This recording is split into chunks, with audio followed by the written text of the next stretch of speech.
महाभारत महाप्रस्थानिक पर्व प्रथम अध्याय श्लोक 21 का हिंदी अनुवाद। वृष्णिवंशियों का श्राद्ध करके प्रजाजनों की अनुमति ले द्रौपदी सहित पांडवों का महाप्रस्थान।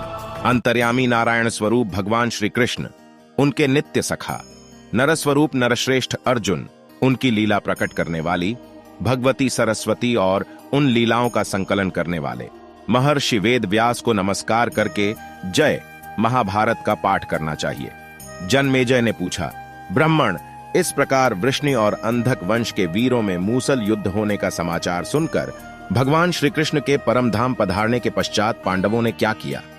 वैशंपायन जी ने कहा, राजन, कुरुराज युधिष्ठिर ने जब इस प्रकार वृष्णिवंशियों के महान संहार का समाचार सुना, तब महाप्रस्थान का निश्चय करके अर्जुन से कहा, महामते, काल ही संपूर्ण भूतों को पका रहा है, विनाश की ओर ले जा रहा है। अब मैं काल के बंधन को स्वीकार करता हूं, तुम भी इसकी ओर दृष्टिपात करो। भाई के ऐसा कहने पर कुंती कुमार अर्जुन ने, काल तो काल ही है, इसे टाला नहीं जा सकता, ऐसा कहकर अपने बुद्धिमान बड़े भाई के कथन का अनुमोदन किया। अर्जुन का विचार जानकर भीमसेन और नकुल सहदेव ने भी उनकी कही हुई बात का अनुमोदन किया। तत्पश्चात धर्म की इच्छा से राज्य छोड़कर जाने वाले युधिष्ठिर ने वैश्यपुत्र युयुत्सु को बुलाकर उन्हीं को संपूर्ण राज्य की देखभाल का भार सौंप दिया। फिर अपने राज्य पर राजा परीक्षित का अभिषेक करके पांडवों के बड़े भाई महाराजा युधिष्ठिर ने दुख से आर्त होकर सुभद्रा से कहा, बेटी, यह तुम्हारे पुत्र का पुत्र परीक्षित कुरुदेश तथा कौरवों का राजा होगा, और यादवों में जो लोग बच गए हैं उनका राजा श्री कृष्ण के पौत्र वज्र को बनाया गया है। परीक्षित हस्तिनापुर में राज्य करेंगे और युद्धवंशी वज्र इंद्रप्रस्थ में। तुम्हें राजा वज्र की भी रक्षा करनी चाहिए और अपने मन को कभी अधर्म की ओर नहीं जाने देना चाहिए। ऐसा कहकर धर्मात्मा युधिष्ठिर ने भाइयों सहित आलस्य छोड़कर बुद्धिमान भगवान श्री कृष्ण, बूढ़े मामा वसुदेव तथा बलराम आदि के लिए जलांजलि दी और उन सब के उद्देश्य से विधिपूर्वक श्राद्ध किया। प्रयत्नशील युधिष्ठिर ने भगवान श्री कृष्ण के उद्देश्य से द्वैपायन व्यास, देवर्षि नारद, तपोधन मार्कंडेय, भारद्वाज, याज्ञवल्क्य मुनि को सुस्वादु भोजन कराया। भगवान का नाम कीर्तन करके उन्होंने उत्तम ब्राह्मणों को नाना प्रकार के रत्न, वस्त्र, ग्राम, घोड़े और रथ प्रदान किए। बहुत से ब्राह्मण शिरोमणियों को लाखों कुमारी कन्याएं दी। तत्पश्चात गुरुवर कृपाचार्य की पूजा करके पुरवासियों सहित परीक्षित को शिष्य भाव से उनकी सेवा में सौंप दिया। इसके बाद समस्त प्रकृतियों, प्रजामंत्री आदि को बुलाकर राजर्षि युधिष्ठिर ने वे जो कुछ करना चाहते थे अपना वह सारा विचार उनसे कह सुनाया। उनकी वह बात सुनते ही नगर और जनपद के लोग मन ही मन अत्यंत उद्विग्न हो उठे। उन्होंने उस प्रस्ताव का स्वागत नहीं किया। वे सब राजा से एक साथ बोले, आपको ऐसा नहीं करना चाहिए।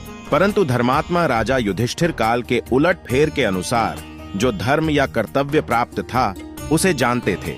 अत उन्होंने प्रजा के कथनानुसार कार्य नहीं किया। उन धर्मात्मा नरेश ने नगर और जनपद के लोगों को समझा बुझाकर उनकी अनुमति प्राप्त कर ली। फिर उन्होंने और उनके भाइयों ने सब कुछ त्याग कर महाप्रस्थान करने का निश्चय किया। इसके बाद कुरुकुल रत्न धर्मपुत्र राजा युधिष्ठिर ने अपने अंगों से आभूषण उतारकर वल्कल वस्त्र धारण कर लिया। नरेश्वर, फिर भीमसेन, अर्जुन, नकुल, सहदेव तथा यशस्विनी द्रौपदी देवी, इन सब ने भी उसी प्रकार वल्कल धारण किए। भरत श्रेष्ठ इसके बाद ब्राह्मणों से विधिपूर्वक उत्सर्ग कालिक इष्टि करवाकर उन सभी नरश्रेष्ठ पांडवों ने अग्नियों का जल में विसर्जन कर दिया और स्वयं वे महायात्रा के लिए प्रस्थित हुए। पहले जुए में परास्त होकर पांडव लोग जिस प्रकार वन में गए थे, उसी प्रकार उस दिन द्रौपदी सहित उन नरोत्तम पांडवों को इस प्रकार जाते देख नगर की सभी स्त्रियां रोने लगीं। परंतु उन सभी भाइयों को इस यात्रा से महान हर्ष हुआ। युधिष्ठिर का अभिप्राय जान और वृष्णिवंशियों का संहार देखकर पांचों भाई पांडव, द्रौपदी और एक कुत्ता, ये सब साथ साथ चले। उन छहों को साथ लेकर सातवें राजा युधिष्ठिर जब हस्तिनापुर से बाहर निकले, तब नगर निवासी प्रजा और अंतपुर की स्त्रियां उन्हें बहुत दूर तक पहुंचाने गईं। किंतु कोई भी मनुष्य राजा युधिष्ठिर से यह नहीं कह सका कि आप लौट चलिए। धीरे धीरे समस्त पुरवासी और कृपाचार्य आदि युयुत्सु को घेर कर उनके साथ ही लौट आए। जन्मेजय, नागराज की कन्या उलूपी उसी समय गंगा जी में समा गई। चित्रांगदा मणिपुर नगर में चली गई तथा शेष माताएं परीक्षित को घेरे हुए पीछे लौट आईं। कुरुनंदन, तदनंतर महात्मा पांडव और यशस्विनी द्रौपदी देवी सबके सब उपवास का व्रत लेकर पूर्व दिशा की ओर मुंह करके चल दिए। वे सबके सब योगयुक्त महात्मा तथा त्याग धर्म का पालन करने वाले थे। उन्होंने अनेक देशों, नदियों और समुद्रों की यात्रा की। आगे आगे युधिष्ठिर चलते थे, उनके पीछे भीमसेन थे, भीमसेन के भी पीछे अर्जुन थे और उनके भी पीछे क्रमश नकुल और सहदेव चल रहे थे। भरत श्रेष्ठ, इन सब के पीछे सुंदर शरीर वाली श्यामवर्णा कमल दल लोचना युवतियों में श्रेष्ठ द्रौपदी चल रही थी। वन को प्रस्थित हुए पांडवों के पीछे एक कुत्ता भी चला जा रहा था। क्रमशः चलते हुए वे वीर पांडव लाल सागर के तट पर जा पहुंचे। महाराज, अर्जुन ने दिव्य रत्न के लोभ से अभी तक अपने दिव्य गांडीव धनुष तथा दोनों अक्षय तूणीरों का परित्याग नहीं किया था। वहां पहुंचकर उन्होंने पर्वत की भांति मार्ग रोककर सामने खड़े हुए पुरुष रूपधारी साक्षात अग्निदेव को देखा। तब 7 प्रकार की ज्वाला रूप जिह्वाओं से सुशोभित होने वाले उन अग्निदेव ने पांडवों से इस प्रकार कहा, वीर पांडु कुमारों, मुझे अग्नि समझो। महाबाहु युधिष्ठिर, शत्रु संतापी भीमसेन, अर्जुन और वीर अश्विनी कुमारों, तुम सब लोग मेरी इस बात पर ध्यान दो। कुरुश्रेष्ठ वीरों, मैं अग्नि हूं। मैंने ही अर्जुन तथा नारायण स्वरूप भगवान श्री कृष्ण के प्रभाव से खांडव वन को जलाया था। तुम्हारे भाई अर्जुन को चाहिए कि ये इस उत्तम आयुध गांडीव धनुष को त्याग कर वन में जाएं। अब इन्हें इसकी कोई आवश्यकता नहीं है। पहले जो चक्र रत्न महात्मा श्री कृष्ण के हाथ में था वह चला गया। वह पुण्य समय आने पर उनके हाथ में जाएगा।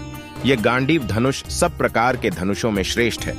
इसे पहले मैं अर्जुन के लिए ही वरुण से मांगकर ले आया था। अब पुण्य इसे वरुण को वापस कर देना चाहिए। यह सुनकर उन सब भाइयों ने अर्जुन को वह धनुष त्याग देने के लिए कहा। तब अर्जुन ने वह धनुष और दोनों अक्षय तरकस पानी में फेंक दिए। भरत श्रेष्ठ, इसके बाद अग्निदेव वहीं अंतर्धान हो गए और पांडव वीर वहां से दक्षिणाभिमुख होकर चल दिए। भरत श्रेष्ठ, तदनंतर वे लवण समुद्र के उत्तर तट पर होते हुए दक्षिण पश्चिम दिशा की ओर अग्रसर होने लगे। इसके बाद वे केवल पश्चिम दिशा की ओर मुड़ गए। आगे जाकर उन्होंने समुद्र में डूबी हुई द्वारकापुरी को देखा।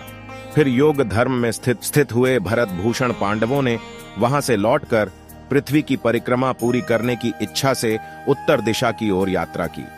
इस प्रकार श्री महाभारत महाप्रस्थानिक पर्व में पहला अध्याय पूरा हुआ। अगर हमारी वीडियो पसंद आई हो तो हमें आगे बढ़ाइए। हम दूसरा अध्याय बहुत जल्दी लेकर आ रहे हैं।